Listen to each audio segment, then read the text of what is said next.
नमस्कार दोस्तों, D code exam पर मैं शिवम आप सभी का बहुत बहुत स्वागत करता हूं। उत्तर प्रदेश की अब तक हम लोग 7 क्लासेस कर चुके हैं, है ना। एक क्लास तो नए चैनल पर और पिछली 5 या 6 क्लासें पुराने वाले चैनल पर। ठीक है, अब पुराना वाला चैनल ही उसको बोलना पड़ेगा क्योंकि अब आप सब लोगों को पता ही है उसके विषय में। चीजें चल रही हैं, देखते हैं कब तक पॉसिबिलिटी हो पाती है उसको वापस लाने की। तब तक अगर आपको पुरानी क्लासेस का रिवीजन करना हो तो वो डी कोड एग्जाम के फेसबुक पेज पे आपको पुरानी सारी क्लासें धीरे धीरे मिल जाएंगी। ठीक है, उत्तर प्रदेश की आज जो पूर्वावलोकन वाली है उसका ये 8वां पार्ट है और संभवतः एक क्लास इसके बाद और होगी, आपका पूर्वावलोकन उत्तर प्रदेश समाप्त हो जाएगा। ठीक है, कुल मिला के इतने ही चैप्टर्स थे, इसी प्रकार के सवाल आपको पूछे गए हैं, तो ये आपका पूरा समाप्त हो जाएगा। ठीक है, वैसे तो वही उसका ही पूरा एक मैराथन वीडियो आपका क्या कहते हैं, अगर वो चैनल आ जाता है तो उसी पे अपलोड हो जाएगा। अन्यथा मैं कोशिश करूंगा कि 2-3 घंटे में सारे क्वेश्चन स्पीड अप होते हुए आपको करा दूं। ठीक है, चलो फिर भी चलते हैं, है ना। आज की क्लास देखते हैं, 8वां आज की वो है। और आज क्या क्या हम पढ़ेंगे, अनुसूचित जनजातियां जो उत्तर प्रदेश में शेड्यूल्ड ट्राइब है, वो योजना परियोजना जो गवर्नमेंट लाती है, यहां से हमें क्या समझना है कि करंट अफेयर से भी क्वेश्चन किस तरीके से पूछे जा सकते हैं। ठीक है, और उत्तर प्रदेश की जो भाषा बोलियां हैं वो हम देखेंगे। ठीक है, ज्यादा सवाल नहीं है, 50-55 सवाल हैं, 40 मिनट लगभग लगेंगे। ठीक है, चीजों को आसानी से खत्म करते चलते हैं। ठीक है, चलो देखते हैं। तो सबसे पहले हम देखते हैं शेड्यूल्ड ट्राइब, और बेसिकली कहां की शेड्यूल्ड कास्ट से शेड्यूल्ड ट्राइब्स, आपकी उत्तर प्रदेश की। ठीक है, उत्तर प्रदेश में मैंने आपको जब जनसंख्या पढ़ाया था तो मैंने आपको बताया था क्या कि 2011 की जनगणना के अनुसार उत्तर प्रदेश में शेड्यूल्ड ट्राइब कितने हैं, अनुसूचित जनजातियां कितनी है, 0.6% है। ठीक है, 0.6% है। और मुख्यतः ऐसा जिला जहां सबसे ज्यादा जनजातियां पाई जाती हैं वो भी मैंने आपको बताया था, कौन, सोनभद्र। ठीक है, जिनको याद होगा, जिन लोगों ने वो क्लास की होगी वो कनेक्ट कर पा रहे होंगे, वो जिला कौन सा था, सोनभद्र। अब सोनभद्र से ही मैं आपको चीजें समझाते हुए चलूंगा, यहीं से इनिशिएट करते हैं। सबसे पहले देख लीजिए उत्तर प्रदेश की अनुसूचित जनजातियां कौन कौन सी हैं। ठीक है, गोंड, धुरिया, नायक, ओझा, पथारी, राजगोंड। ठीक है, सब में एक चीज आपको कॉमन दिखेगी, क्या, सोनभद्र। सब जनजातियां सोनभद्र में आपको मिलेंगी ही, चाहे वो कोई सी भी हो। ठीक है, खैरवार, पहरिया, बैगा, पंखा, अगरिया, पटारी, चेरो, भुइया, ये सारी जनजातियां आपको सोनभद्र में मिलेंगी। यहां से हमें सीखना क्या है, अभी क्वेश्चन के माध्यम से और चीजें पकड़ लेंगे। एक बस विशेष ध्यान रखना, जो आपकी सहरिया है ना, जो सहरिया है वो मिलती है ललितपुर में, और ललितपुर मतलब इधर रहा उत्तर प्रदेश में नीचे, और सोनभद्र इधर रहा, तो ये बहुत डिफरेंस है इन दोनों में। तो सहरिया को याद रख लेना। याद कैसे रख लोगे, सहरिया कह रही है कि भाई साहब ये सब मिले हुए हैं, बोले तुम सब हमें परेशान कर रहे हो, हमने क्या करा, बहुत सह लिया, अब हम दूसरी जगह चले जाते हैं। तो वो सोनभद्र से हटक के कहां आ गए, ललितपुर में आ गए। तो कैसे भी करके दिमाग में रख लेना, याद कर लेना कि सहरिया कह रहे हैं कि हमने अब बहुत सह लिया, हम यहां से तुम्हारे पास से जा रहे हैं और कहीं अपना स्थान देखेंगे, तो वो ललितपुर में आ गए। ठीक है, तो सहरिया नहीं है काली, सहरिया बिल्कुल ललितपुर में बिल्कुल अलग जाके मिल रही है, इसलिए इसको हमें ध्यान रखना है। तो सहरिया को याद रख लेना, बाकी कोई जनजातियां है खाली सोनभद्र लगा देना, टिक कर देना।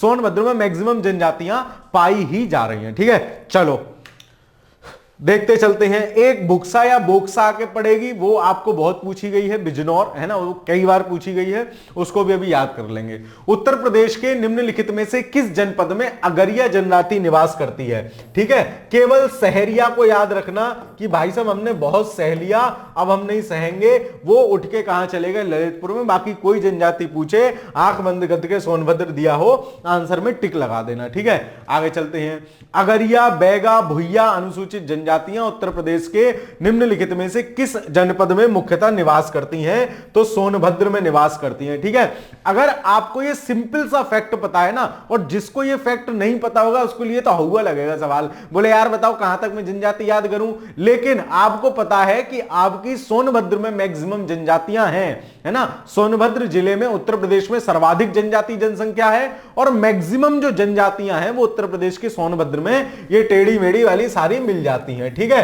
तो ये कहां मिलेगी, सोनभद्र। केवल सहरिया याद रखेंगे, ललितपुर। निम्नलिखित में से कौन सी अनुसूचित जनजाति उत्तर प्रदेश के वाराणसी जिले में नहीं पाई जाती है? अब देखो, वाराणसी जिला पूछ रहा है, वाराणसी और ये सारा पूर्वांचल वाला एरिया हो जाता है। सोनभद्र तो बिल्कुल खैर दक्षिणी जिला है ना, ये सारा पूर्वांचल वाला एरिया हो जाता है। बनारस को भी हम पूर्वांचल में मान ही सकते हैं। तो पूर्वांचल में कौन सी नहीं मिल रही है? केवल सहरिया नहीं मिल रही है। क्यों? क्योंकि ये रहा अगर आपका उत्तर प्रदेश का मैप, ये रहा अगर आपका उत्तर प्रदेश का मैप, तो इसमें ये यहां सहरिया आपकी यहां ललितपुर में है, बिल्कुल अलग है। और ये सारी पब्लिक कहां मिल रही है? इसे वाले एरिया में सारी जनजातियां मिल रही हैं। तो सहरिया को याद रखना, वाराणसी जिले में नहीं पाई जाती है तो सहरिया नहीं पाई जाती है। क्यों? सहरिया कह रहे हैं कि हमने बहुत सह लिया तुम्हारे साथ, हम बिल्कुल अलग जाकर रहेंगे। कहां रहेंगे? ललितपुर में रहेंगे। ठीक है, आगे चलते हैं। पहरिया जनजाति निवास करती है, कोई सा भी पूछे नहीं पता हो सोनभद्र मारना। अगर ऑप्शन में सोनभद्र दिया हो, सोनभद्र मारना। आप पहरिया को सहरिया से कंफ्यूज मत कर लेना, सहरिया अलग है, जो कहां मिल रही है? आपकी ललितपुर में मिल रही है। ठीक है, चलो अगला सवाल देखते हैं। उत्तर प्रदेश की निम्नलिखित जनजातियों में से कौन बहुविवाह व्यवस्था को आचरित करती है ना? तो बहुविवाह के लिए याद रखना जौनसारी जनजाति है। कैसे याद रखोगे? बोले जौनसारी मतलब बहुत सारी। ठीक है, जौनसारी मतलब बहुत सारी, और बोले बहुत सारी शादियां करूंगा। ठीक है, जौनसारी के ब्रैकेट में लिख लेना बहुत सारी। ठीक है, बहुत सारी याद रह जाएगी, जौनसारी और बहुत सारी। तो जौनसारी और बहुत सारी, और बहुत सारी क्या करेगा भाई? शादियां करूंगा जी बहुत सारी। ठीक है, ये कह रहा है। तो जौनसारी जनजाति ऐसी है जिनमें बहु विवाह व्यवस्था की संकल्पना मिलती है, जिनमें बहुपति विवाह और बहुपत्नी दोनों टाइप की चीजें होती हैं। ठीक है, बाकी एक भोक्सा भी आपसे खूब पूछेगा, है ना? ये जनजाति है बुक्सा या भोक्सा। ठीक है, बुक्सा या भोक्सा एक ही है। ये उत्तर प्रदेश के बिजनौर में मिलती है। ये भी खूब पूछा गया है, तो इसके विषय में भी हल्का सा याद रख लेना। एक सहरिया आपको याद रखनी है कि जी बहुत सहलिया, अब नहीं रुकूंगा सोनभद्र में, अब मैं कहां जा रहा हूं? ललितपुर जा रहा हूं। एक बुक्सा भोक्सा को याद रखना, ये बिजनौर में पाई जाती है, बहुत बार पूछी गई है। तो बहु विवाह प्रथा कहां मिलती है? जौनसारी मतलब बहुत सारी शादियां करूंगा। उत्तर प्रदेश की सर्वाधिक जनसंख्या वाली जाति कौन है? तो जब उत्तर प्रदेश और उत्तराखंड एक साथ थे तो थारू जनजाति मानी जाती थी उत्तर प्रदेश में नंबर 1 जनसंख्या के मामले में। लेकिन क्योंकि अब उत्तर प्रदेश से उत्तराखंड अलग हो गया है, तो जनगणना के हिसाब से जो 2011 की जनगणना हुई उसमें जो गोंड जनजाति है, ठीक है, जो गोंड जनसमूह है वो उत्तर प्रदेश में सर्वाधिक बड़ी जनजाति है। कौन? गोंड। ठीक है, सबके डेटा लिखे हुए हैं। इनकी संख्या कितनी है? लगभग 5,70,000। उसके बाद खरवार समूह है 1,60,000 और थारू कितने हैं? 1,05,000 ही हैं। तो ये डेटा काफी डिफरेंस के साथ है। ठीक है, तो नंबर 1 याद रख लेना गोंड। जैसे उत्तर प्रदेश में अगर आप पूर्वांचल से होंगे तो आपको गोंड एकाध आपके जान पहचान वाले लोग होंगे ही, है ना? और ये आपको कोई थारू और ये खरवार कोई सहज नहीं मिलेंगे, है ना? तो आप याद रख लेना कि गोंड सबसे ज्यादा है, उसके बाद खरवार है ना? का खा भी दूसरे नंबर पे आता है और यहां खरवार भी दूसरे वाले हैं। ठीक है, तो खा पे गोला कर लो, ध्यान रह जाएगा। तो नंबर 1 गोंड हो गए, नंबर 2 खरवार हो गए, फिर थारू का नंबर आता है। अब देखते हैं उत्तर प्रदेश की सर्वाधिक जनसंख्या वाली जनजाति कौन सी है? देखो, क्या इसमें गोंड है? नहीं सर, इसमें गोंड नहीं है। तो गोंड के बाद इनमें से कौन सी होगी? खरवार। ठीक है, खरवार को याद रखोगे, दूसरे नंबर की है। बुक्सा याद रखना, बार बार कह रहा हूं। क्यों?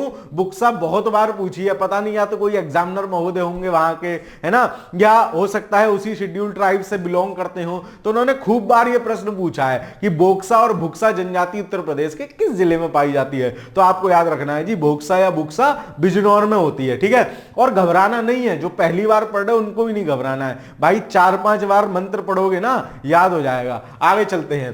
थारू जनजाति के विषय में भी आपने कहा, वो बात सुनी होगी कि दिवाली को शोक के रूप में मनाती है जनजाति, कौन सी? थारू।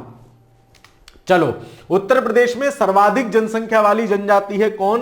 गोंड। ठीक है, गोंड, ये यहां एक बिंदु भी रहता है इसमें। गोंड जनजाति है उत्तर प्रदेश में नंबर 1। ठीक है, जनसंख्या के मामले में नंबर 1 है। और कितने लोग हैं? लगभग 5,60,000, 70,000। ठीक है, चलो आगे चलते हैं। निम्नलिखित जनजातियों में से किसकी संख्या उत्तर प्रदेश में सर्वाधिक है? फिर पूछ लिया आपसे कि उत्तर प्रदेश में सर्वाधिक जनसंख्या किस जनजाति की है। देखो, सबसे ज्यादा कौन है? सबसे ज्यादा सर गोंड है, आपने बताया। ठीक है भाई, जब सबसे ज्यादा गोंड है तो दूसरे कौन है? दूसरे सर आपने बताया का खा में, खा भी दूसरे नंबर पे आता है, तो खरवार है दूसरे नंबर पे। ठीक, फिर कौन है जी? खरवार के बाद थारू है ना, खरवार के बाद थारू है। तो इसमें देखो क्या गोंड है? नहीं है। क्या खरवार है? नहीं, तो फिर थारू लगाएंगे तीसरे नंबर, और इसके बाद का ऑप्शन नहीं मिलेगा। एग्जाम में इतना ही शैतान हो सकता है, इससे ज्यादा शैतान नहीं होगा। इससे ज्यादा शैतान है तो फिर वो राक्षस होगा, है ना, और वो सवाल हम छोड़ाएंगे। क्यों? मतलब ऐसे सवालों के जाल में नहीं फंसना है कि सवालों के जाल में फंस जाओ और अपना गलत कराओ। ठीक है, तो निम्नलिखित जनजातियों में से किसकी संख्या उत्तर प्रदेश में सर्वाधिक है? इसमें से हो जाएगा थारू। वैसे कौन है? गोंड। ठीक है, फिर बनरावत और सहरिया के बारे में आपने याद करना ही है। क्या सहरिया बिल्कुल अलग जाके रह रही है? कहां रह रही है? ललितपुर में रह रही है, बिल्कुल अलग। ठीक है, और धुइया ये सब तो मिलेंगी आपको सोनभद्र में। चलो, उत्तर प्रदेश की कौन सी निम्नलिखित जनजाति दीपावली को शोक के रूप में मनाती है? बचपन से पढ़ते आए होंगे, कहीं ना कहीं तो पढ़ा ही होगा अगर कंपटीशन की तैयारी कर रहे हो तो। कौन सी है? थारू भाई है ना, थारा भाई जोगिंदर? नहीं, वो नहीं है। ठीक है, थारू है जो आपके क्या उत्तर प्रदेश में जनजाति है जो दीपावली को शोक के रूप में मनाती है। ठीक है, दीपावली को शोक के रूप में मनाती है। अगला सवाल देखते हैं, नेक्स्ट क्वेश्चन सर प्लीज। चलो भाई, भारत के निम्नलिखित में से किन राज्यों में थारू जनजाति निवास करती है? तो मैंने आपको बताया था कि पहले सबसे बड़ा जो वो था क्या जनजाति समूह, वो थारू मानते थे। और थारू क्यों? क्योंकि पूरी कहानी बताई मैंने, उत्तराखंड अलग हो गया। जब उत्तराखंड अलग हो गया तो क्या है कि अब उत्तराखंड में थारू लोग चले गए, तो अब उत्तर प्रदेश में जो है सबसे बड़ी गोंड हो गई। ठीक है, क्योंकि उत्तराखंड अलग हो गया, वहां काफी मात्रा में पाई जाते हैं। वही पूछ रहा है कि थारू जनजाति किन राज्यों में निवास करती है। तो अगर आपको ये बात पता होगी तो आप आंसर लगा के ले जाओगे क्या कि उत्तराखंड और उत्तर प्रदेश। सर इसी बात तो कम हो गए, कहानी बताई है मास्टर साहब ने, है ना। जब कहानी बताई है तो कहानी तो याद आएगी ही पेपर में। ठीक है, चलो, निम्नलिखित उत्तर प्रदेश के जनपदों में भोक्सा जनजाति कहां पाई जा रही है? मैं आपसे बार बार कह रहा हूं, कम से कम 5 बार तो मतलब अपर पीसीएस में सवाल पूछा गया है, और एक दिवसीय परीक्षाओं में उत्तर प्रदेश की तो मतलब पूछा ही जाता है। अगर जनजाति पूछ रहा है तो ये सवाल तो ऐसे पता नहीं क्या फेवरेट है। तो कहां पाई जाती है? बिजनौर। अब देखो इसमें बिजनौर कहां है? ये रहा, और किसी में है नहीं, तो बिजनौर और आगरा में। ठीक है, बिजनौर और आगरा में पाई जाती है आपकी बुक्सा या भोक्सा, है ना, दोनों एक ही नाम है। उत्तर प्रदेश में बुक्सा जनजाति कहां रहती है? इतना रिपीट करेंगे, इतना रिपीट करेंगे, कर ले भाई रिपीट, हमें तो पता है जी बिजनौर में रहती है। मास्टर साहब ने पहले याद करा के भेजा था। ठीक है, चलो आगे चलते हैं। निम्नलिखित में कौन सा युग्म सुमेलित नहीं है? देखो, सुमेलित वाले में अगर बहुत टफ चीज होगी ना तो जो सुमेलित, जो सबसे सरल होगा ना वो सुमेलित नहीं होगा, है ना। तो ये चीज कुछ बेसिक से है, जैसे भोक्सा बिजनौर, ठीक है साहब, खरवार ललितपुर माहीगीर बहराइच थारू बाराबंकी। खरवार थोड़ी ना थे, ललितपुर में एक ही जनजाति है, कौन सी? बार बार कह रहा हूं, कह रही है हमने बहुत सहेलिया, सहरिया। ठीक है, हमने बहुत सहेलिया, अब नहीं सहेंगे, हम अलग जाकर रहेंगे। ठीक है, तो वो सहरिया है जो ललितपुर में रह रही है। तो ललितपुर वाली सहरिया याद रखना, भोक्सा याद रखना, थारू को याद रख लेना। ठीक है, ये इंपॉर्टेंट है। और क्रम मैंने आपको बता दिया कि सबसे ज्यादा जी गोंड रह रहे हैं उत्तर प्रदेश में 5,67,000 के आसपास, और उसके बाद दूसरे नंबर पे खरवार रह रहे हैं जी, और तीसरे नंबर पे रह रहे हैं साहब थारू। तो इन मतलब थारुओं की जनजाति की संख्या इतनी है, और ये डेटा किसके हैं? 2011 की जनगणना के। इन्हीं को ही सबसे प्रामाणिक हम मान सकते हैं। चलो आगे चलते हैं। निम्नलिखित में से कौन सी अनुसूचित जनजाति बिजनौर जनपद में निवास करती है? अभी ऐसे करके कान पकड़े हुए थे, अब ऐसे करके कान पकड़ लिए। तो बिजनौर जनपद में कौन रह रही है आपकी? कहां गई? इसमें तो दी नहीं है, एक गलत है। ठीक है, तो इसमें कौन सी जनजाति होगी? बिजनौर जनपद में, बिजनौर जनपद में रहने वाली जनजाति है आपकी क्या कहते हैं? बोक्सा या भुक्सा। ठीक है, बोक्सा या भुक्सा। अब इसमें ऑप्शन नहीं दिया है, क्या कर सकते हैं? गलत है सवाल, छोड़ाना है, मतलब छोड़ाना या कोई भी लगाया ना, गलत है सवाल। ठीक है, क्योंकि बिजनौर में और कोई जनजाति नहीं है, बोक्सा या भुक्सा ही मिलते हैं। ठीक है, चलो आगे चलते हैं। आपकी किताबें भी ऐसे सवालों पे स्टार बना देती हैं। ठीक है, चलो, निम्नलिखित में से कौन सा एक युग्म सही सुमेलित है? देखो भाई, कौन सा एक सही सुमेलित है? सबसे सरल वाला होगा जी सही सुमेलित। बुक्सा या भोक्सा कहां है? बिजनौर। मास्टर साहब आपने ही 4-5 बार बता दिया, अब तुम पेपर में भूलूंगा ही नहीं। 4-5 फैक्ट है इन पूरे 20 सवालों के, 15-17 सवालों के। क्या? भोक्सा बिजनौर, सहरिया ललितपुर, और एक याद रखोगे थारू दीपावली को शोक मनाती है, सबसे बड़ी गोंड जौनसारी बहुत सारी शादी करते हैं, बहुपति विवाह या वो उनमें पाया जाता है बहु विवाह वाला कॉन्सेप्ट। तो याद रखोगे कौन सी सही सुमेलित है, बुक्सा बिजनौर। ठीक है, चलो आगे चलते हैं। इतने ही सवाल आपके जनजातियों से पूछे गए थे। अब जो सरकार नई नई योजना लॉन्च करती है ना, चाहे वो उत्तर प्रदेश सरकार कर रही हो या भारत सरकार उत्तर प्रदेश के विशेष संबंध में कर रही हो, तो वो योजनाएं भी विशेषतः करंट अफेयर्स का प्रश्न हम उनको मान सकते हैं। परंतु कुछ ऐसी योजनाएं हैं, कुछ ऐसी चीजें हैं जो हमेशा चर्चा में रहती हैं, तो वहां से सवाल पूछने की संभावना बनी रहती है। ठीक है, तो इन सवालों के माध्यम से हम दो चीजें समझेंगे कि योजना परियोजना से सवाल कैसे पूछा जाता है। ठीक है, दूसरा क्या समझने का प्रयास करेंगे कि कुछ जो फैक्ट्स हैं वो फैक्ट्स हमें दिमाग में रहें, वो फैक्ट्स हमें याद रहें, ताकि बेसिक से भी अगर कोई सवाल पूछा जाए तो हमारा गलत ना हो। ठीक है, चलो देखते हैं कैसे सवाल पूछे हैं। 1 मई 2016 प्रधानमंत्री ने उज्ज्वला योजना, ठीक है, उज्ज्वला योजना बेसिकली क्या थी, जो सिलेंडर महिलाओं को प्रदान किए गए थे। ठीक है, कि भाई आप जो है लकड़ी कंडे पे खाना मत बनाओ, सिलेंडर पे खाना बनाओ, उज्ज्वला योजना थी। तो आपको यहां से की फैक्ट्स क्या क्या याद रखने हैं, ये आपसे पूछा जा सकता है, अभी भी पूछा जा सकता है, क्योंकि उज्ज्वला योजना काफी चर्चा में रहती है। तो उज्ज्वला योजना कब शुरू की गई थी, 2016 में, और कहां से शुरू की गई थी, उत्तर प्रदेश के किस जिले से, तो बलिया से। मैंने कैसे याद कर रखा था उस समय कि मोदी जी कह रहे हैं, ओ दीदी ये डलिया लेके तुम डलिया में क्या डंडी अंडी इकट्ठी करके ले जाती हो, ये सब कुछ मत ले जाओ, उज्ज्वला अब तुम जलाओ क्या, सिलेंडर से गैस जलाओ। तो उज्ज्वला योजना जो थी 2016 में उत्तर प्रदेश के बलिया से लॉन्च की गई थी। ये फैक्चुअल इंफॉर्मेशन है, अब इसको याद रख लेना। ठीक है, सवाल के माध्यम से अभी भी पूछा जा सकता है। चलो, उत्तर प्रदेश में किसान वही योजना कब से प्रारंभ की गई। अब सर ये किसान वही क्या होती है, मुझे नहीं पता।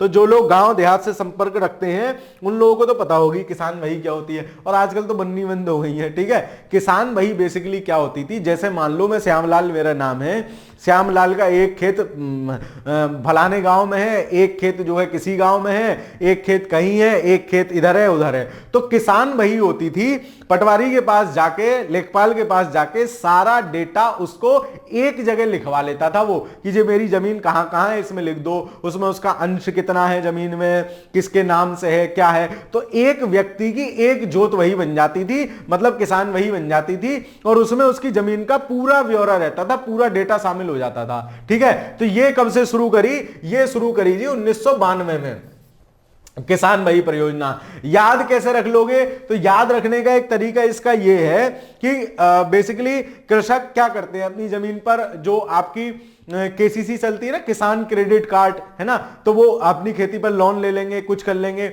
मैंने ऐसे ध्यान रख रखा था कि 1990 में ग्लोबलाइजेशन हुआ है, बैंकिंग सेक्टर में भी ट्रांसफॉर्मेशन हो रहा है, तो सब किसानों से कह दिया गया बेटे किसान वही बनवा लो अपनी अपनी, और सब अपनी अपनी जमीन पे लोन ले लो, है ना, मतलब सब पैसा निकाल लो अपनी अपनी जमीन पे। तो किसान वही, भाई बैंक में पैसा लेने जाओगे तो उसको दिखाओगे ना कि मेरे पास इतनी जमीन है, ये रहा इसका प्रूफ, तो उसलिए तो कैसे भी करके आप दिमाग में रख सकते हैं, ध्यान रख सकते हैं। किसान वही मैंने आपको बता दी क्या है, और किसान वही योजना कब से शुरू हुई है, 1992 से। ठीक है, चलो आगे चलते हैं। उत्तर प्रदेश में किसान मित्र योजना कब शुरू हुई। अब किसान मित्र योजना क्या थी, वही किसानों की हेल्प के लिए चीजें की गई थी। तो किसान मित्र योजना कब शुरू हुई थी, 2001 में। ठीक है, किसान मित्र योजना याद रख लोगे, इसको भी ध्यान रख लेना।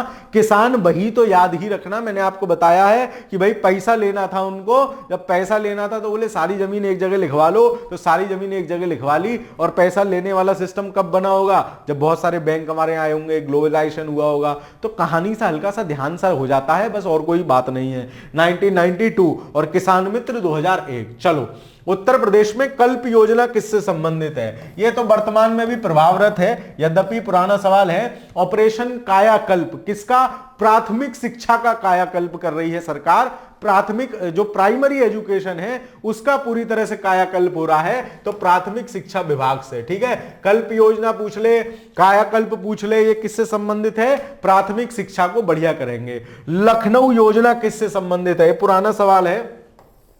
2010-11 के आसपास लखनऊ योजना, लखनऊ परियोजना संबंधित है अवसंरचना विकास से, और बेसिकली किसके अवसंरचना विकास, सड़क इत्यादि का बेहतरीन तरीके से अवसंरचनात्मक विकास किया जाए, लखनऊ योजना उससे संबंधित थी। तो ये इसको आप करंट अफेयर्स का सवाल मान सकते हो, है ना। तो इसमें क्या हो जाएगा, इसका परिवहन विकास से, खाद्य से कोई मतलब नहीं, शिक्षा से कोई नहीं, अवसंरचना होता तो अवसंरचना, नहीं तो परिवहन, ठीक है। तो इस प्रकार की अगर कोई सरकार योजना लॉन्च कर रही है, कुछ भी, है ना, इस तरीके का कुछ भी लॉन्च कर रही है, तो आपको बेसिकली क्या पता होना चाहिए, वो कहां से शुरू की गई है, कब शुरू की गई है, उसका एम क्या है, उसका उद्देश्य क्या है। जैसे फॉर एग्जांपल आजकल जो ऑपरेशन शक्ति नहीं, जो महिलाओं को प्रमोट करने के लिए मिशन शक्ति, है ना, मिशन शक्ति योजना चलाई जा रही है उत्तर प्रदेश में ठीक ठाक माध्यम से। उसमें क्या है, पुलिस बूथ भी, एक पुलिस बूथ पे पिंक बूथ लगा दिया गया अलग से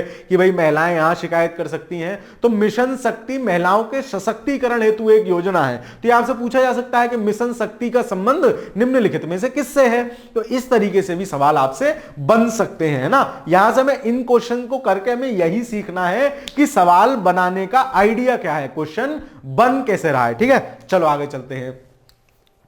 उत्तर प्रदेश में कितने जिलों में पहले मुख्यमंत्री महामाया मोबाइल अस्पताल, ये मायावती जी के समय का सवाल है, वर्तमान में इसका कोई औचित्य नहीं है। आगे चलते हैं। उत्तर प्रदेश राज्य में कौन सा शहर उत्कृष्ट शहर योजना के अंतर्गत शामिल नहीं किया गया है। तो उत्कृष्ट शहर योजना में क्या था, बेसिकली जो क्या कहते हैं, उनके जो प्रमुख उत्पाद थे, जैसे अब ODOP है, एक जिला एक उत्पाद योजना, ऐसा ही था कि इनके जो जो इंपॉर्टेंट थे उनको प्रमोट करना, है ना। तो पहले इसमें 8 थे, उत्कृष्ट शहर योजना में 8 शहर थे, और अभी अगर मैं गलत नहीं हूं तो अप्रैल 23 सॉरी, अभी 3 और शामिल किए गए हैं। देखो नीचे लिखा भी हुआ है, उत्तर प्रदेश में 11 जिले उत्कृष्ट शहर योजना के अंतर्गत हैं, जो क्रमशः फिरोजाबाद, आगरा, अलीगढ़ का भी खेकड़ी केकड़ी करके पड़ता है, अलीगढ़ के पास वो जगह, सहारनपुर, मलिहाबाद या लखनऊ, ठीक है, कानपुर, भदोई, नोएडा, वाराणसी, मिर्जापुर और मुरादाबाद, है ना। ये तीनों अप्रैल 2023 में शामिल किए गए हैं। तो आपसे ये पूछ सकता है कि निम्नलिखित में से कौन सा जिला उत्कृष्ट शहर योजना, ये जो है ना उत्कृष्ट शहर योजना के अंतर्गत हाल ही में शामिल किया गया है ना। तो इन तीनों के नाम याद रख लेना, बनारस, मिर्जापुर और मुरादाबाद, या ये 3 दे देगा और एक चौथा ऊपर में से किसी को डाल देगा कि निम्नलिखित में से कौन सा हाल फिलहाल में उत्कृष्ट शहर योजना के अंतर्गत शामिल नहीं किया गया है। तो यह अच्छा सवाल बन सकता है, पुराने को कनेक्ट करके बन सकता है, करंट अफेयर से जोड़ के बन सकता है। इस बात को ध्यान रख लेना, है ना, इंपॉर्टेंट चीज हो जाती है। चलो आगे चलते हैं। तालीम उत्तर प्रदेश सरकार की एक योजना है, ये 2005 के आसपास थी, उसी समय के पेपरों में पूछा गया है, 2002-3 है ना, 2000 इसी के समय के आसपास थी। तालीम योजना बेसिकली क्या थी, दूरदर्शन द्वारा ग्रामीण क्षेत्रों में शिक्षा प्रदान करने हेतु, ठीक है, विश्वविद्यालय और डिग्री कॉलेजों में नहीं, कंप्यूटर शिक्षा से इसका कोई मतलब नहीं है, चुने हुए अभ्यर्थियों को खेल प्रशिक्षण से कोई मतलब नहीं है, प्रारंभिक स्तर के सभी छात्रों को उर्दू भाषा से परिचित कराने हेतु, ये बिल्कुल ठीक है। तो इसमें 2 फैक्ट ठीक है कि तालीम उत्तर प्रदेश सरकार की एक योजना है, वो क्या है, दूरदर्शन के माध्यम से जो गांव देहात में बच्चे हैं उनको शिक्षा देना, और बेसिकली उर्दू की शिक्षा देना। नाम से ही स्पष्ट हो रहा होगा, तालीम, ठीक है। तो तालीम जैसे हमारे यहाँ शिक्षा होती है, उर्दू में उसको तालीम बोल सकते हैं। तो इसमें कौन सा उत्तर सही है, इसमें 1 और 4 सही है, बाकी ऑप्शन गलत है, ठीक है। चलिए अगला सवाल देखते हैं। नेक्स्ट क्वेश्चन आपसे क्या कह रहा है, किशोरी शक्ति योजना का शुभारंभ हाल ही में किस राज्य में हुआ, ठीक है। तो ऐसे सवाल, मतलब जैसे कोई स्पेशल योजना है, कुछ है, तो ऐसे सवाल भी आपसे अलग से हाईलाइट करके पूछे जा सकते हैं कि भाई फलानी योजना भी हाल ही में किस राज्य में हुई है। यद्यपि किशोरी शक्ति योजना उत्तर प्रदेश की है ना, तो ऑप्शन डी सही होगा। लेकिन चूंकि ये करंट अफेयर से संबंधित सवाल है, मेरा यहां ये सवाल लगाने का यही उद्देश्य है कि आपको चीजें तरीके से समझ में आए कि करंट अफेयर से भी सवाल कैसे पूछते हैं। आप रटते रहते हो बैठ के, अरे जी योजना परियोजना पढ़नी है, ला आए कि दिन में सारी रट लूंगा, है ना। तो रटने का कोई उद्देश्य नहीं है। क्यों? जब तक आप प्रश्नों की प्रकृति नहीं देखोगे कि क्वेश्चन का पूछने का तरीका क्या है, प्रश्न कैसे पूछा जा रहा है, यह ज्यादा जरूरी है, ठीक है। चलो अगला सवाल देखते हैं। उत्तर प्रदेश में परमाणु ऊर्जा केंद्र स्थापित है। तो जब मैं आपको भारत के भूगोल में इंडियन ज्योग्राफी में पढ़ा रहा था कि परमाणु ऊर्जा केंद्र कहां कहां है, कैसे कैसे हैं, तो मैंने आपको बताया था कि उत्तर प्रदेश में जनपद बुलंदशहर में, ठीक है, गंगा नदी के किनारे नरोरा पड़ता है। नरोरा में एकमात्र उत्तर प्रदेश का एकमात्र परमाणु संयंत्र है। कहां? नरोरा। जनपद पूछे बुलंदशहर, नदी पूछे गंगा नदी, ठीक है, तो गंगा नदी के किनारे है वो, ठीक है। तो उत्तर प्रदेश में परमाणु ऊर्जा केंद्र कहां स्थापित है, तो देख लो कहां होगा, नरोरा में। सिंगरौली में कोयले वाला है, ठीक है, मथुरा में तेल शोधन कारखाना है, अलीगढ़ में ऐसा कुछ है नहीं, ठीक है। तो इन सब चीजों को भी याद रखोगे। आगे देखते हैं, उत्तर प्रदेश में निम्नलिखित में से किस स्थान पर नाभिकीय ऊर्जा परियोजना संचालित हो रही है, तो कहां हो रही है, 2-3 बार पूछा गया है, याद रख लेना। कहां? नाभिकीय ऊर्जा परियोजना कहां स्थित है उत्तर प्रदेश में? नरोरा में। जनपद पूछे तो जनपद हो जाएगा आपका बुलंदशहर। नदी पूछे किस नदी के किनारे है, तो वो गंगा नदी, ठीक है। इस बात को भी आप लोग याद रखोगे, ठीक है। चलो अगला सवाल देखते हैं। नेक्स्ट क्वेश्चन क्या आपसे पूछा जा रहा है, बिड़ला समूह द्वारा एक 600 मेगावाट क्षमता के ताप विद्युत संयंत्र का निर्माण किया जा रहा है कहां? ये सवाल पता नहीं यहां क्यों दे रखा है, पुराना है, वैसे भी करंट अफेयर्स का है, कोई मतलब नहीं है, हालांकि रोजा इसका सही आंसर है। चलो आगे चलते हैं। निम्नलिखित विद्युत संयंत्रों में से कौन गैस आधारित है, ठीक है। अब देखो विद्युत संयंत्र भी कुछ कोयला आधारित होंगे, कुछ गैस आधारित होंगे, तो इस प्रकार की चीजें, अब जैसे ये सवाल कई 2-3 बार पूछा गया है, ठीक है। तो जो इसमें आपका क्या पूछ रहा है, कौन गैस आधारित है, तो जो आपका, इनको याद रख लेना, जो टांडा है, जो ऊंचाहार है, ये गैस आधारित नहीं है। टांडा और ऊंचाहार आपके कैसे हैं, ये कोयला आधारित हैं, ठीक है। इसमें से टांडा और ऊंचाहार आपके कोयला आधारित हैं, जबकि औरैया और दादरी आपके क्या हो जाएंगे, गैस आधारित हो जाएंगे। इसी से संबंधित कई बार सवाल पूछा गया है ना, 2-3 बार घुमा फिरा के पूछा गया है, तो इनको याद रख लेना। ये गैस कोयला दोनों है, दादरी वाला, और औरैया गैस वाला है। टांडा याद रखना, टांडा कोयले वाला है, और ऊंचाहार भी कोयला आधारित यानी ऊष्मा आधारित विद्युत संयंत्र है। तो इसका आंसर क्या हो जाएगा, गैस आधारित 1 और 2, दादरी वाला और औरैया वाला। दादरी वाला कोयला वाला भी है, ठीक है। चलो, एनटीपीसी संयंत्रों में कौन गैस आधारित नहीं है, कौन गैस आधारित नहीं है? औरैया है, अभी देख के आए। आंवला भी गैस आधारित है, टांडा नहीं है, ठीक है। टांडा किसका आधारित है? टांडा कोयला आधारित है, ना कि गैस आधारित। टांडा और ऊंचाहार ये दोनों याद रखना, सवाल 2-3 बार पूछा है, ठीक है। चलो आगे चलते हैं। निम्नलिखित में कोयला आधारित संयंत्रों में कौन उत्तर प्रदेश में स्थित है, तो विंध्याचल का तो कोई मतलब ही नहीं है उत्तर प्रदेश में स्थित होने का। डार्ली पाली, ये भी आपका अगर मैं गलत नहीं हूं तो ओडिशा में पड़ता है, ठीक है। सिंगरौली उत्तर प्रदेश में है और दादरी उत्तर प्रदेश में, ये तो कोई बात ही नहीं है। दादरी आपके पड़ जाता है नोएडा के आसपास और सिंगरौली आपके पड़ जाता है बिल्कुल एमपी वाले बॉर्डर पे, सोनभद्र जिले के आसपास। तो दूसरा और तीसरा देखो कहां है, तो ऑप्शन नंबर बी सही आंसर हो जाएगा, ठीक है।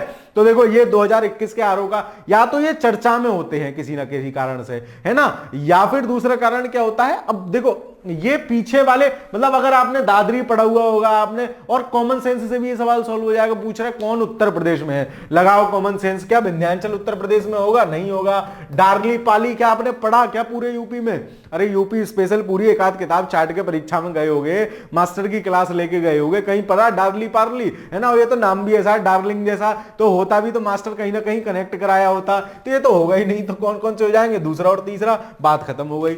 चलो आगे चलते हैं। उत्तर प्रदेश में निम्नलिखित जिलों में से किसमें 2018 में फ्रांस के सहयोग से एक बृहद सौर ऊर्जा संयंत्र स्थापित किया गया था, ठीक है। तो आईएसए बनाया हमने, ठीक है, इंटरनेशनल सोलर अलायंस बनाया, है ना, अंतरराष्ट्रीय सौर ऊर्जा गठबंधन। तो उसी समय की बात है, ये भारत और फ्रांस के म्यूचुअल कॉपरेशन से बना था आईएसए, ठीक है, और वर्तमान में एक बहुत बड़ा संगठन हो चुका है। तो उत्तर प्रदेश के मिर्जापुर में पहला सौर पार्क लगाया था दोनों ने मिलकर, ठीक है। तो इस बात को भी फैक्ट है, हालांकि ये तो करंट अफेयर्स के हिसाब से पूछा गया होगा, लेकिन ध्यान रख सकते हो यूपी का मिर्जापुर। चलो, उत्तर प्रदेश में क्रियान्वित की जा रही निम्नलिखित योजनाओं में से कौन एक केंद्रीय सरकार की योजना नहीं है? देखते हैं जी कौन केंद्रीय सरकार की योजना नहीं है। गंगा एक्सप्रेस वे, अभी छोड़ दो 1 मिनट को, लेकिन हालांकि ये पहले भी बन रहा था, लेकिन पहले बना नहीं, और अब इसका काम प्रॉपर शुरू हुआ है। मेरठ को लेकर प्रयागराज से जोड़ेगा गंगा एक्सप्रेस वे। पीछे भी मैंने आपको बताया था। मनरेगा, ये तो सेंटर की योजना होती है। ग्रामीण स्वास्थ्य मिशन, जवाहरलाल नेहरू राष्ट्रीय शहरी नवीनीकरण मिशन, ये सब सेंट्रल स्पॉन्सर्ड स्कीम है, सेंट्रल स्कीम है, लेकिन गंगा एक्सप्रेसवे परियोजना जो है वो उत्तर प्रदेश सरकार की है। तो वही पूछ रहा है कौन सी एक योजना केंद्रीय सरकार की नहीं है। अब यह सवाल रिपीट क्यों हो सकता है? क्योंकि गंगा एक्सप्रेसवे अभी भी बहुत चर्चा में है। क्यों? क्योंकि अभी उसका काम शुरू हो गया है, ठीक है। पूरा मेरठ से लेकर प्रयागराज तक एक्सप्रेसवे है, 550 किलोमीटर, लगभग 560 किलोमीटर लंबा एक्सप्रेसवे है, बहुत लंबा है। आगे चलते हैं, अगला सवाल देखते हैं। उत्तर प्रदेश के संबंध में निम्न कथनों पर विचार कीजिए। देख लेते हैं जी कौन कौन से कथन सही हैं। क्या कह रहे हैं आपसे? उत्तर प्रदेश सरकार व्यापक शिक्षा में लक्ष्य पूर्ति को कटिबद्ध है ना। व्यापक शिक्षा की लक्ष्य पूर्ति को कटिबद्ध है, तो ठीक है, कोई भी सरकार शिक्षा के लिए मतलब हो सकती है कटिबद्ध, इसमें कोई ये सकारात्मक पॉइंट है। अगर आपको नहीं पता हो फिर भी आपको सही या गलत करना हो तो आप स्टेटमेंट का नेचर पहचानो कि वो पॉजिटिव स्टेटमेंट है कि नेगेटिव स्टेटमेंट है। पॉजिटिव स्टेटमेंट है तो प्राय सही होगा। अब क्या कह रहा है? शिक्षा की लक्ष्य पूर्ति को कटिबद्ध होते हैं लोग, सरकारें तो होंगी ही। उसने शिक्षा मित्र योजना को नगरीय क्षेत्रों में भी विस्तार कर दिया है। तो 2006 की बात है कि शिक्षा मित्र योजना 2001 में आई है, ठीक है। शिक्षा मित्र बेसिकली क्या होते थे कि गांव देहात में या शहर में जो बच्चे 12th पास हैं या जो बेरोजगार हैं 12th पास हैं, वो क्या करते हैं, प्राइमरी स्कूल्स में पढ़ा सकते हैं। तो एक बहुत अच्छा सिस्टम था, लेकिन गड़बड़ी वहां कहां हुई कि जो है शिक्षा मित्रों को जो क्वालिफाइड टीचर्स हैं उनके समकक्ष नहीं करना चाहिए था। शिक्षा मित्र योजना आप एक जैसे क्या कहते हैं उसकी तरह से ले सकते हो ना कि भाई इंटर्नशिप करते हैं लोग, तो शिक्षा मित्र योजना को इंटर्नशिप की तरह दो, है ना। उससे क्या होगा, टीचिंग स्किल लोगों के बढ़ेंगे और एक प्राइमरी वाले बच्चे को, काका काका पढ़ने वाले को 12वीं तक योग्यता वाला पढ़ाने वाला अपने आप में ठीक है ना। इसमें कोई ऐसा वो नहीं है। खैर, राजनीति होती है सारी चीजों पे, हमारे यहां तो इस पे भी हो गई। उसने शिक्षा मित्र योजना को नगरीय क्षेत्रों में विस्तार किया 2006 के आसपास। नगरीय क्षेत्रों के शिक्षा मित्रों को 2400 रुपए का मासिक मानदेय प्राप्त होता था। यह बिल्कुल सही है, ठीक है। वे बेरोजगारी भत्ता पाने वाले व्यक्तियों में से भर्ती किए जाएंगे नहीं। बेरोजगारी भत्ता भी सरकार ने शुरू किया था, पिछली सरकार ने, ठीक है, इस गवर्नमेंट ने नहीं। तो ऐसा कुछ नहीं था कि बेरोजगारी भत्ता जो पा रहे हैं वही लोग शामिल होंगे, नहीं। जिसके पास 12th पास योग्यता होगी वो शिक्षा मित्र बनने का पात्र होगा। तो ये गलत है, 1 2 3 सही है, तो विकल्प संख्या डी इस प्रश्न का सही उत्तर हो जाएगा। आगे चलते हैं। नीचे 2 वक्तव्य दिए गए हैं। शिक्षा मित्र योजना ग्रामीण युवा शक्ति को अपने ही ग्राम में शिक्षा द्वारा सेवा प्रदान करने का अवसर उपलब्ध कराती थी। बिल्कुल ठीक है। मानकानुसार अध्यापक छात्र अनुपात को बनाए रखना उसका उद्देश्य था, यह भी ठीक है। दोनों ठीक है कि भाई शिक्षा मित्र योजना क्यों शुरू की, क्योंकि गवर्नमेंट ये देख रही थी कि भाई इतनी बड़ी मात्रा में अध्यापकों को क्या कहते हैं, सरकार अभी इस स्थिति में नहीं है कि उनको हम प्रॉपर नियुक्त कर सके। तो उसने कह दिया कि भाई ठीक है, इंटर्नशिप करवा दो। किन से? कि जो गांव देहात के 12th पास बच्चे हैं, गांव में ही पढ़ाना है, क्या दिक्कत है ना। तो वो उनकी इंटर्नशिप तरीके से हो गई थी शिक्षा मित्र योजना। तो ये भी सही है। और इसका उद्देश्य क्या था? मानकानुसार अध्यापक छात्र अनुपात को बनाए रखना। तो कथन कारण दोनों सही है, पर सही व्याख्या नहीं है, ठीक है। तो बी सही हो जाएगा। आगे चलते हैं। उत्तर प्रदेश में मिड डे मील कार्यक्रम कब आरंभ हुआ? तो मिड डे मील कार्यक्रम, एक मिड डे मील और एक स्कूल चलो अभियान, दोनों याद रखना। मिड डे मील कार्यक्रम किस समय शुरू हुआ था? मिड डे मील आप लोगों ने से बहुतों ने खाया होगा, है ना। मैंने खाया है, ठीक है। मैं प्योर सरकारी स्कूल का पढ़ा हुआ छात्र हूं, ठीक है। चलो, तो मिड डे मील क्या होता है कि दोपहर का लंच आपको विद्यालय में ही मिलता है, ठीक है। वो बात दूसरी है कि उसकी गुणवत्ता पे प्रश्न चिन्ह आप लगा सकते हैं, ठीक है, लेकिन दोपहर का लंच आपको विद्यालय में ही मिलता है। तो मिड डे मील वो है। और कब से शुरू किया गया था? 1995 से, ठीक है, 1995। इसको कैसे भी करके याद रख लेना यार, 1995 से जो है मिड डे मील शुरू किया गया था, ठीक है। Option number C. तो वही पूछ रहा है उत्तर प्रदेश में मिड डे मील कार्यक्रम कब आरंभ किया गया? तो मिड डे मील कार्यक्रम आरंभ किया गया आपका 1995, ठीक है। और स्पेसिफाइड डेट भी थी कि 26 नहीं 15 अगस्त थी, 15 अगस्त 1995। कन्या विद्याधन योजना के अंतर्गत कन्या को, हाँ ये क्या है कन्या विद्याधन, कि भाई ग्रामीण देहात की जो गरीबी रेखा से नीचे रहने वाले लोग हैं, उनकी अगर उनके परिवार की कोई बच्ची, कोई कन्या 12th पास कर लेती है, और 12th अच्छे नंबरों का शायद कुछ नहीं है, 12th पास कर लेती है, तो उसको एक मुफ्त कन्या विद्याधन दिया जाएगा कि भाई तुम अपनी पढ़ाई आगे कंटिन्यू रख सको। पहले ये राशि 20,000 रुपया थी, वर्तमान में ये राशि कितनी हो गई है? 30,000 रुपए। तो आपको कीवर्ड्स क्या याद रखने हैं? गरीबी रेखा से नीचे वाले, 30,000 रुपया, और 12वीं पास कन्या को दिया जाएगा कन्या विद्याधन। ठीक है, चलो आगे चलते हैं, है ना। लड़के उपेक्षित है इनमें, लड़का विद्याधन नहीं मिलेगा जी, है ना। चलो खैर, उत्तर प्रदेश की प्रारंभिक शिक्षा के लिए स्कूल चलो अभियान कब शुरू हुआ था? तो स्कूल चलो अभियान जो शुरू हुआ था वो 2000 में शुरू हुआ था, सन 2000। मैंने कैसे याद रखा है भाई, गांव के बच्चों का बाल लगाई कि चलो भाई सब स्कूल चलो, जो जो स्कूल जाएगा उसे 2-2 हजार का नोट मिलेगा, मतलब 2000, सन 2000 में शुरू हुआ स्कूल चलो अभियान। मुझे पता नहीं क्यों लग रहा है कि आने वाले सवाल में एक अच्छा सवाल बन सकता है मैचिंग वाला, स्कूल चलो अभियान, मिड डे मील कार्यक्रम, ठीक है, ये सब उसमें जोड़े जा सकते हैं। तो मिड डे मील 1995, स्कूल चलो अभियान सन 2000। ठीक है, तो कैसे याद रख लोगे? चलो भाई चलो सब स्कूल चलो, 2-2 हजार रुपए मिलेंगे सबको स्कूल में। चलो आगे चलते हैं। उत्तर प्रदेश शासन द्वारा जिस आयु वर्ग तक के बच्चों को प्राथमिक शिक्षा उपलब्ध कराना उच्च प्राथमिकता दी जा रही है वह कितनी है? तो 6 से 14 वर्ष तक के बच्चों को प्राथमिक शिक्षा प्रदान कराना सरकार का कर्तव्य है और उस बच्चे का फंडामेंटल राइट है, मौलिक अधिकार है। ठीक है, आर्टिकल आप लोग बताएंगे और कौन से कॉन्स्टिट्यूशन अमेंडमेंट से वो लाया गया ये आप लोग कमेंट में बताएंगे। क्या 6 से 14 वर्ष तक के बच्चों की शिक्षा, प्राथमिक शिक्षा होना यह एक फंडामेंटल राइट है और किस आर्टिकल के तहत है और किस कॉन्स्टिट्यूशन अमेंडमेंट से जोड़ा गया, किस संविधान संशोधन से जोड़ा गया? उत्तर प्रदेश में रेणुकूट हिंडाल्को की स्थिति मुख्य कारण क्या है? इसकी निकटता, सस्ते श्रम से नहीं, कच्चे माल से नहीं, बाजार से, शक्ति स्रोत। कच्चा माल या शक्ति स्रोत होगा, क्यों? रेणुकूट में जो एल्यूमिनियम का वो है, पूरा हिंडाल्को का प्रोजेक्ट है, वहीं पास में ही क्या है, गोविंद पंत सागर, जो गोविंद पंत सागर है सिंगरौली सोनभद्र वाले क्षेत्र में, उससे पूरा विद्युत जो होती है वो इसको मिल जाती है। तो शक्ति स्रोत से निकटता इसका सही आंसर होना चाहिए मेरे हिसाब से, कि हिंडाल्को की स्थिति का मुख्य कारण क्या है रेणुकूट में, कि इसकी शक्ति स्रोत से निकटता है, कि उसको एनर्जी सप्लाई लगातार प्राप्त हो रही है, विद्युत सप्लाई लगातार प्राप्त हो रही है। आगे चलते हैं। गोविंद वल्लभ पंत सागर अवस्थित है तो कहां है? सोनभद्र में है गोविंद वल्लभ पंत सागर। ठीक है, तो इसको याद रखोगे। क्वेश्चन नंबर 40 का आंसर क्या हो जाएगा? गोविंद वल्लभ पंत सागर जो है वो कहां है? वो आपके पड़ जाएगा सोनभद्र जनपद में। ठीक है, चलो आगे चलते हैं। हिंडाल्को स्थापित है तो हिंडाल्को रेणुकूट में है, एल्यूमिनियम का बेसिकली निष्कर्षण करते हैं लोग। ठीक है, तो रेणुकूट याद रखोगे। तो हिंडाल्को स्थापित है कहां? रेणुकूट में। तो 41 का आंसर क्या हो जाएगा आपका? Option number C. ठीक है, ऑप्शन नंबर सी रेणुकूट। ठीक है, एल्यूमिनियम का निष्कर्षण बेसिकली करते हैं। चलो आगे चलते हैं। सिंगरौली जल विद्युत परियोजना अवस्थित है तो सिंगरौली जल विद्युत परियोजना सोनभद्र के आसपास है, सिंगरौली वाले एरिया में। सिंगरौली कोयला का भी क्या कहते हैं खनन क्षेत्र है, हमने पीछे पढ़ा था जब हम भारत के भूगोल में पढ़ रहे थे कोयला वाला सिस्टम। तो सिंगरौली जल विद्युत योजना जो है वो कहां पर है? वो आपके स्टेट पूछा है, तो इनमें से क्या स्टेट हो जाएगा? उत्तर प्रदेश ऑब्वियसली। ठीक है, चलो आगे चलते हैं।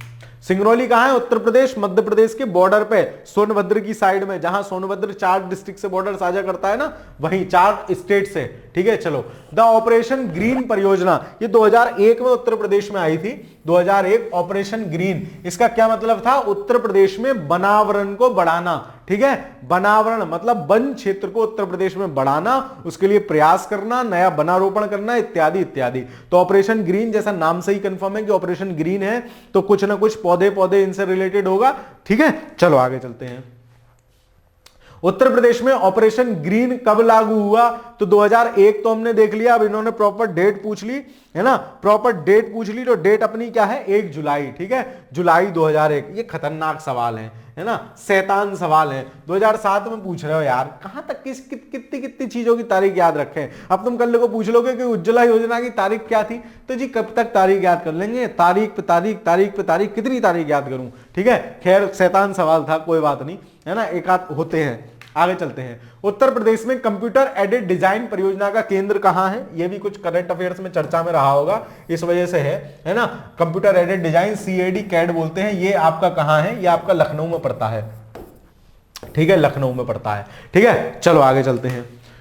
गैसोहोल की पायलट परियोजना उत्तर प्रदेश में आरंभ की गई। तो गैसोहोल की पायलट परियोजना वही कि उसके गैस वाले सिस्टम से पूरा बनाना, एनर्जी वगैरह का प्रोड्यूसन। ठीक है, तो ये सब 2001 में की गई थी, है ना, 2001 में की गई थी। कहां? आंवला में। बेसिकली क्या था, अब तो वो ये करंट का ही सवाल है। बेसिकली क्या था, गैसोहोल से पेट्रोल में इथेनॉल मिलाना था, जो अब तो हम इथेनॉल ब्रांडिंग जिसको बोलते हैं, अब तो हम 20% तक के लक्ष्य पे आ गए हैं। उस समय 5% की बात थी कि भाई 5% मिलाओ पेट्रोल में, तो आंवला से शुरू किया गया था पायलट प्रोजेक्ट। अब ये किसी काम का नहीं है सवाल। आगे चलते हैं। विश्व बैंक द्वारा वित्त पोषित सोडिड रिलैक्सेशन प्रोजेक्ट द्वितीय जनपद हेतु चिन्हित किया गया। प्योर करंट अफेयर्स का सवाल है, कोई मतलब नहीं, ठीक है। चलो, उत्तर प्रदेश में विकास केंद्र परियोजना का शुभारंभ किया गया, वो प्योर करंट अफेयर्स के सवाल है, ठीक है। तो इस प्रकार के अगर कोई भी सवाल आते हैं तो वो करंट अफेयर्स का से संबंधित तो आपको ध्यान रखना है ना। कोई योजना वगैरह ऐसी चल रही हो तो याद रख लेना। ये शायद दिसंबर 2005 में था उत्तर प्रदेश विकास केंद्र परियोजना। फिर भी वर्तमान में इस क्वेश्चन का कोई मतलब नहीं है, ठीक है। चलो आगे चलते हैं। सर फिर आप लगा के क्यों लाए हो? भाई इसलिए लगा के लाता हूं ताकि आप नेचर समझ सको कि परीक्षा में प्रश्न पूछने का नेचर क्या है ना, सवाल पूछने का नेचर क्या है। आपके मुश्किल से 5 सेकंड गए होंगे उसमें। चलो, भाषा तथा बोलियां, उत्तर प्रदेश में जो भाषा और बोलियां हैं, है ना, उससे संबंधित जो भी 5-6 सवाल पूछे गए हैं, मुश्किल से 6-7 सवाल और हैं, क्लास आपकी खत्म हो जाएगी, ठीक है। तब तक आपको पूरा सब पता ही है कि डिकोड एग्जाम के साथ क्या हुआ है, किस तरीके से। ट्विटर में आप लोग हेल्प करते रहिए, हम लोग अपना प्रयास तो कर ही रहे हैं, लेकिन ट्विटर अभियान में आप लोग भी हेल्प कीजिए, है ना। उसमें ट्वीट करिए डिकोड एग्जाम के समर्थन में। बाकी आपका जो पुराना पूर्वावलोकन वाला वीडियो है, क्योंकि इस चैनल पर स्ट्राइक के खतरे के चक्कर में हम नहीं नया खतरा मोल लेना चाहते हैं, तो हमने नहीं डाला है, तो आपको वो पुराने वीडियोस डिकोड एग्जाम के फेसबुक पेज पर मिल जाएंगे। आपको सर्च क्या करना है, फेसबुक जाएंगे, सर्च वाले आइकन में सर्च करेंगे decodexam.com, और डॉट में डॉट नहीं लगाना है, DOT लिखना है, decodexam.com, ठीक है, .com। तो आपको डिकोड एग्जाम के सीधे पेज पे चले जाओगे, उसको फॉलो कर लेना, लाइक कर लेना, और वहां सारी वीडियोस आपको मिल जाएंगी, ठीक है। चलो, तो भाषा और बोलियां देख लेते हैं। निम्नलिखित कथनों पर विचार कीजिए। भोजपुरी पूर्वी उत्तर प्रदेश की लोक भाषा है, बिल्कुल सही बात है ना। आजकल तो भोजपुरी गाने मतलब एकदम फेमस हो गए हैं। चलो, अब मैं गा के नहीं सुनाऊंगा यहाँ। पूर्वी उत्तर प्रदेश के लोग अन्य भाषाओं में असहज होते हैं, ये बिल्कुल बकवास बात है, गलत बात है। वो अन्य भाषाओं में भी सहज हैं, लेकिन लोक भाषा है, वहां आपस में बोलचाल की भाषा भोजपुरी है, तो आपका ए सही हो जाएगा, परंतु आर गलत है। तो देखो कहां है, ऑप्शन नंबर सी, ए सही है किंतु आर गलत है, ठीक है। चलो आगे देखते हैं। उत्तर प्रदेश में उर्दू को द्वितीय राजभाषा का दर्जा कब प्रदान किया गया? कई बार यह सवाल पूछा गया है। उत्तर प्रदेश की 2 राजभाषाएं हैं, हिंदी और उर्दू, तो उर्दू को कब दर्जा प्रदान किया गया है? 1989। इसको याद रख लेना, है ना, कई बार सवाल पूछा गया, इसलिए कह रहा हूं, फैक्ट के तौर पे याद रख लेना। 8-9 उर्दू, है ना, 1989 कैसे भी कर लेना, डॉक्टर वाले पर्चे में लिख लेना, बार बार देखोगे तो याद हो जाएगा, ठीक है। चलो, तो 1989 हो जाएगा, ऑप्शन नंबर सी, उर्दू। आगे चलते हैं। उर्दू को जिस वर्ष उत्तर प्रदेश की भाषा के रूप में सरकारी मान्यता दी गई, वही सेम सवाल, रिपीट सवाल, कब दी गई है? 1989, 1989। उत्तर प्रदेश उर्दू अकादमी की स्थापना कब की गई? हां, अब उर्दू को तो राजभाषा माना गया है 1989 में उत्तर प्रदेश में, लेकिन उर्दू अकादमी आपसे पूछ ले, है ना, उर्दू अकादमी आपसे पूछ ले तो 1972। एक संस्कृत संस्थान और हिंदी संस्थान अगर आपसे पूछ ले तो वो 1976, 1976, ठीक है। चलो, तो ये सारे फैक्ट हैं, याद रख लेना। 3-4 फैक्ट हैं। क्या? उर्दू सेकंड भाषा कब बनी? ना, चलो अभी क्वेश्चन करा देता हूं, फिर सारे रिकॉल करा दूंगा। उर्दू अकादमी की स्थापना कब की गई? आपकी 1972 में, 1972 में। आगे चलते हैं। कन्हैया लाल मणिक लाल केंद्रीय हिंदी संस्थान कहां है? तो ये आपका पड़ जाता है आगरा में, ठीक है। कन्हैया लाल मणिक लाल केंद्रीय हिंदी संस्थान आपका पड़ जाता है आगरा में, इसको याद रख लेना, आगरा में, ठीक है। चलो आगे चलते हैं। उत्तर प्रदेश में संस्कृत संस्थान की स्थापना कब हुई? अब संस्कृत और हिंदी दोनों संस्थान कब स्थापित हुए? 1976 में, 1976 में। क्या क्या फैक्ट हो गए? उर्दू सेकंड राजभाषा कब बनी? 1989 में, ठीक है, 89 में बनी है। और आपकी दूसरा हो गया, उर्दू अकादमी कब स्थापित हुई है? तो उर्दू अकादमी स्थापित हुई है 1972 में। संस्कृत संस्थान और हिंदी संस्थान किस वर्ष बने हैं? 1976 में, 1976। तो इनको याद रख लेना, ये कुछ फैक्चुअल हैं। आगे चलते हैं। हिंदुस्तानी एकेडमी, जिसे भारतीय भाषाओं की रक्षा तथा विकास हेतु प्रोत्साहित किया गया है, तो ये कहां है? तो जो आपकी हिंदुस्तानी एकेडमी है वो आपकी पड़ती है इलाहाबाद या प्रयागराज में, ठीक है। इलाहाबाद या प्रयागराज में। तो ये फैक्चुअल थे थोड़े से सवाल आज के, है ना। इसी के साथ आज की आपकी क्लास खत्म होती है, छोटी सी क्लास है ना। एक क्लास उत्तर प्रदेश की और है, उसमें भी ऐसी 40-50 प्रश्न रहेंगे। उसके बाद आपका उत्तर प्रदेश पूरा समाप्त हो जाएगा, उत्तर प्रदेश का पूर्वावलोकन पूरा समाप्त हो जाएगा, ठीक है। चलिए फिर आप लोग बाकी क्लास कैसी लग रही है कमेंट के माध्यम से जरूर बताते चलिएगा। ये नए चैनल पर हम लोग पढ़ रहे हैं, डिकोड एग्जाम 2.0 पर पढ़ रहे हैं, तो इसको सब्सक्राइब जरूर कर लीजिएगा, ठीक है। जरूर सब्सक्राइब कर लीजिएगा, बाकी अपने दोस्त मित्रों के साथ वीडियो साझा कीजिएगा। तब तक के लिए मिलते हैं फिर किसी एक अगली वीडियो में, तब तक के लिए खुश रहिए, पढ़ते रहिए। बहुत बहुत धन्यवाद।